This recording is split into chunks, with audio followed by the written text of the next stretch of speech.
Les premiers systèmes de navigation par satellite embarqués furent développés dans les années 70. La conception et le fonctionnement de ces systèmes étaient relativement limités. Depuis, les systèmes modernes ont évolué pour devenir plus précis, plus faciles à étalonner et pour fournir plus d'informations sur l'itinéraire proposé.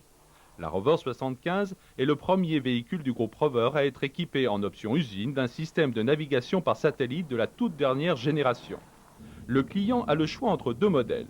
Le modèle haut de gamme équipé d'un écran à cristaux liquides ou le modèle standard. Ce dernier est appelé navigateur et utilise un affichage monochrome placé au centre du groupe d'instruments. Les deux modèles font appel au système de positionnement global ou GPS pour calculer la position du véhicule et indiquer l'itinéraire à suivre pour atteindre la destination. Cette vidéo décrit ces deux modèles en trois parties. La première partie décrit le fonctionnement du système GPS et l'emplacement des différents composants dans le véhicule. La deuxième partie concerne l'utilisation du système et la programmation d'une destination. Enfin, la troisième partie est consacrée au diagnostic embarqué et répond aux questions les plus fréquemment posées. Une information plus détaillée est également disponible dans le manuel d'utilisation fourni avec le système.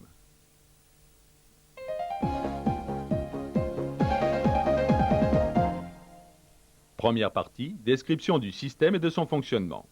Le système GPS utilise les satellites appartenant aux forces armées américaines. Ils sont au nombre de 24 et du fait de leur position autour de la Terre, 5 à 11 satellites seulement peuvent être vus simultanément d'un point de la Terre. Chaque satellite transmet un signal radio indiquant sa latitude, sa longitude et son altitude avec la date et l'heure. Pour calculer sa position, le système doit recevoir les signaux d'au moins 4 satellites.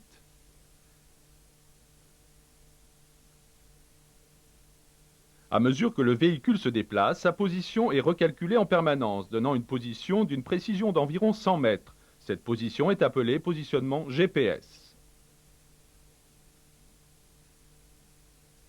Pour calculer une position plus précise, le calculateur du système de navigation mémorise le dernier positionnement GPS et utilise les signaux fournis par le gyrocompas intégré et le capteur de vitesse arrière gauche d'ABS. Ces informations permettent au calculateur de déterminer, grâce à une carte géographique numérisée, la position de reconnaissance. À tout moment, le calculateur peut déterminer la position actuelle du véhicule en faisant coïncider la position de reconnaissance avec la position GPS.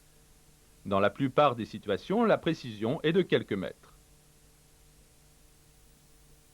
La cartographie numérisée est mémorisée sur un CD-ROM. L'avantage d'un tel support est qu'il est peu onéreux et qu'il peut contenir beaucoup de données.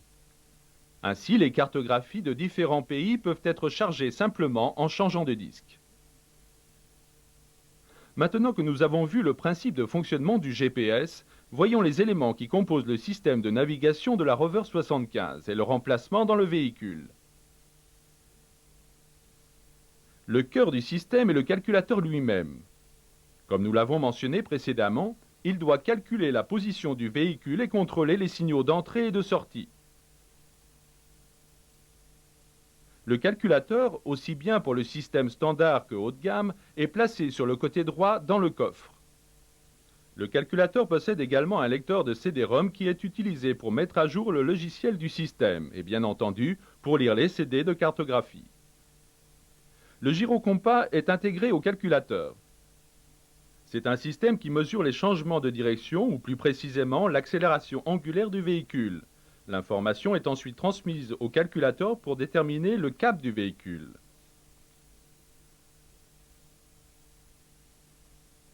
Les signaux émis par les satellites sont captés par l'antenne GPS et le récepteur. Afin de limiter les interférences électromagnétiques, l'antenne est placée loin du moteur, sous la garniture de la plage arrière. Le récepteur, à son tour, transmet les signaux fournis par l'antenne au calculateur. Le récepteur est placé dans le coffre, au-dessus du calculateur. Voyons maintenant les interfaces utilisateurs, qui diffèrent d'un modèle à l'autre. Le modèle standard est commandé par l'intermédiaire de commandes situées sur l'autoradio et les messages sont affichés sur le centre de messages du groupe d'instruments. Le modèle haut de gamme, en revanche, utilise un écran couleur de 5 pouces et des commandes intégrées. Cette interface est appelée Board Monitor. Le Board Monitor est monté à la place de l'autoradio. Il contrôle non seulement le système de navigation, mais également tout le système de sonorisation du véhicule ainsi que la télévision montée en option. Le système de télévision possède un module vidéo. Ce dernier est placé sur le bord du logement de la roue de secours, à côté du tuner radio. Le tuner est placé ici, car la place est limitée au niveau du tableau de bord. Le module vidéo reçoit les signaux par l'intermédiaire de 2 antennes intégrées à la lunette arrière. Ces 2 antennes sont directement connectées à l'amplificateur d'antenne. En plus des instructions visuelles, les systèmes de navigation fournissent des instructions orales au conducteur. Pour cela, le système haut de gamme utilise les haut-parleurs avant en coupant momentanément le son du système audio. Le système de navigation standard, lui, utilise un haut-parleur spécifique. À propos, le signal de vitesse du véhicule, qui, rappelez-vous, est essentiel au calcul de la position du véhicule, est fourni au système de navigation par le système ABS, par l'intermédiaire d'un fil spécifique.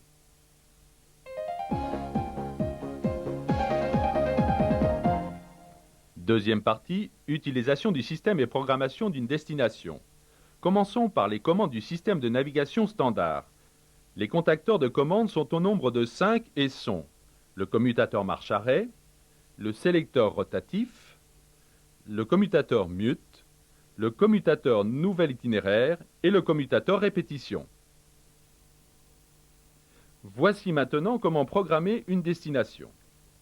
Cette programmation doit être effectuée avant de partir. Et pour trouver la destination dans la base de données, il faut indiquer l'adresse au système, c'est-à-dire la ville, puis la rue et enfin le numéro. Lorsque le contact est mis, mettez le système en marche en appuyant sur le contacteur approprié. Ensuite, en utilisant le sélecteur rotatif, choisissez la rubrique « Entrée-destination » dans le menu affiché sur le groupe d'instruments. Appuyez sur le sélecteur pour valider votre choix. Maintenant, entrez la destination dans l'ordre suivant: le pays, la ville, la rue et enfin le numéro de l'adresse. Lorsque vous entrez le nom de la ville, vous devez sélectionner d'abord la première lettre de celle-ci, puis la seconde et ainsi de suite jusqu'à ce que le nom de la ville apparaisse. Validez votre choix avant d'entrer le nom de la rue et le numéro.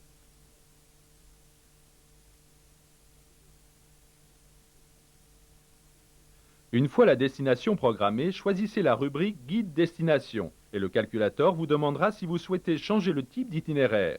Les options disponibles sont le plus court, le plus rapide ou route principale. Choisissons par exemple l'option le plus court.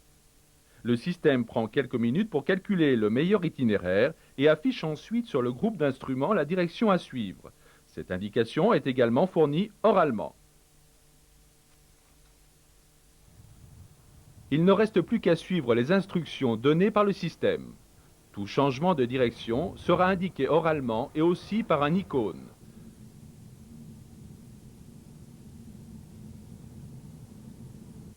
Si vous souhaitez écouter de nouveau les indications fournies, appuyez simplement sur le commutateur répétition. Lorsque vous aurez atteint votre destination, cela vous sera indiqué par l'icône correspondant. Le système de navigation est capable de calculer automatiquement un nouvel itinéraire lorsque le véhicule quitte l'itinéraire d'origine. Le conducteur peut, lorsque la circulation est importante, appuyer sur le bouton « Nouvel itinéraire » pour que le calculateur indique un itinéraire de délestage. Les instructions orales peuvent être désactivées en appuyant simplement sur le bouton « Mute ». Comme vous l'avez constaté, le système de navigation standard est très simple d'utilisation. Le système haut de gamme est tout aussi simple à mettre en œuvre. Lorsque le contact est mis, une impulsion sur le bouton Menu active le système et affiche le menu principal. Pour sélectionner le système de navigation, utilisez le sélecteur rotatif de gauche pour mettre en surbrillance la rubrique Navigation GPS, puis validez votre choix en appuyant sur le sélecteur. L'écran de programmation de destination apparaît. Vous pouvez à partir de cet écran entrer le nom de la ville de destination en sélectionnant la première lettre, puis la deuxième et ainsi de suite, jusqu'à ce que le nom de la ville apparaisse. Appliquez la même procédure pour entrer le nom de la rue et le numéro. Sélectionnez maintenant la rubrique Guide destination pour que le système calcule l'itinéraire.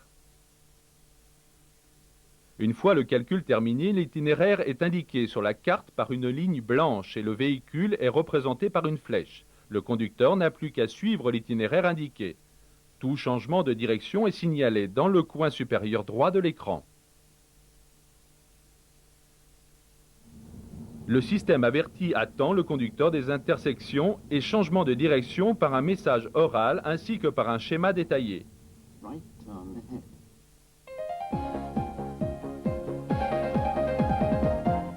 Troisième partie, diagnostic embarqué et réponse aux questions fréquemment posées. Pour faciliter le diagnostic des pannes, les deux systèmes de navigation possèdent des diagnostics intégrés accessibles en mode diagnostic. Le mode diagnostic a trois fonctions principales. Il est utilisé pour contrôler les composants du système, y compris le matériel et les versions de logiciels, pour effectuer un contrôle des signaux d'entrée et pour contrôler l'état de fonctionnement du système GPS. Pour le système de navigation standard, le mode diagnostic est obtenu en sélectionnant la rubrique Settings du menu principal, puis en appuyant sur le bouton Répétition pendant au moins 8 secondes. De même, pour le système haut de gamme, le mode diagnostic est activé en sélectionnant la rubrique 7 du menu principal, puis en appuyant sur le bouton Menu pendant au moins 8 secondes. Maintenant que le mode diagnostic est actif, voyons ce que nous pouvons contrôler. Nous utiliserons pour la démonstration le système haut de gamme, mais en réalité, les deux systèmes sont très similaires. Vous avez la possibilité de choisir parmi 5 options, allant du contrôle du board monitor au contrôle des capteurs. L'option la plus intéressante pour le diagnostic est le contrôle des capteurs, que nous allons maintenant effectuer. L'écran affiche 5 paramètres en temps réel. Ces paramètres sont le signal de vitesse de roue arrière gauche, le nombre de satellites visibles, l'état de fonctionnement du GPS, le signal fourni par le gyrocompas et le sens de déplacement du véhicule.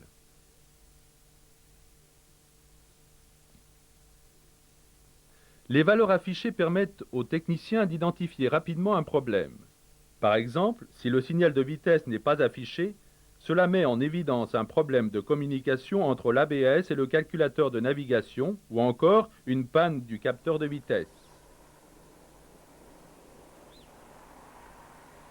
De même, si on détecte un problème de réception satellite, cela sera certainement dû à une panne du récepteur ou de l'antenne GPS.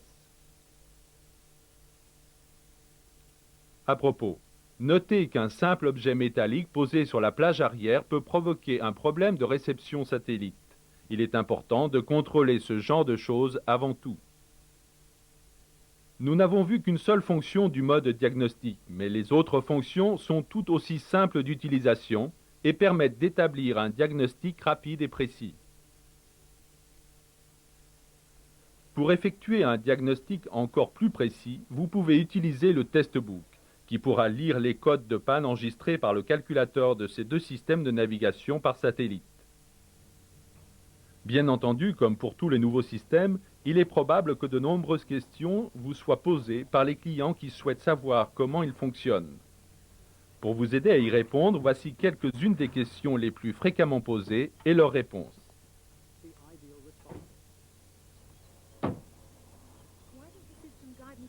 Pourquoi le système de navigation ne m'a pas guidé vers la destination de manière plus directe? Il est possible que la zone que vous avez parcourue ne soit pas totalement numérisée. Le système doit donc calculer l'itinéraire avec un nombre de données réduit. Notez également que le système est basé sur de l'intelligence artificielle qui ne peut pas toujours prendre en compte des voies en construction, une circulation dense ou encore des limitations de vitesse variables de certains itinéraires. Quelle est la fréquence de mise à jour de la cartographie et où puis-je me la procurer? Les cartographies sont mises à jour environ 2 fois par an et sont fournies par la société Navtech. Existe-t-il un moyen plus rapide de programmer la destination? Oui, vous pouvez sélectionner les premières lettres de la ville ou de la rue puis utiliser l'index et choisir directement la destination. N'est-il pas dangereux de regarder la télévision en roulant? Si, et c'est la raison pour laquelle la télévision s'éteint automatiquement dès que le véhicule se déplace. J'ai failli avoir un accident en utilisant le système de navigation en conduisant. Ne pensez-vous pas que c'est dangereux? Utiliser le système pendant la conduite peut vous distraire et être dangereux. Garez-vous et arrêtez le véhicule avant d'étudier la carte ou avant de programmer le système. En revanche, vous pouvez écouter les instructions pendant que vous conduisez. Ce n'est pas plus dangereux que d'écouter la radio. Pourquoi est-ce que certains restaurants ou hôtels de ma région ne sont pas présents dans la base de données?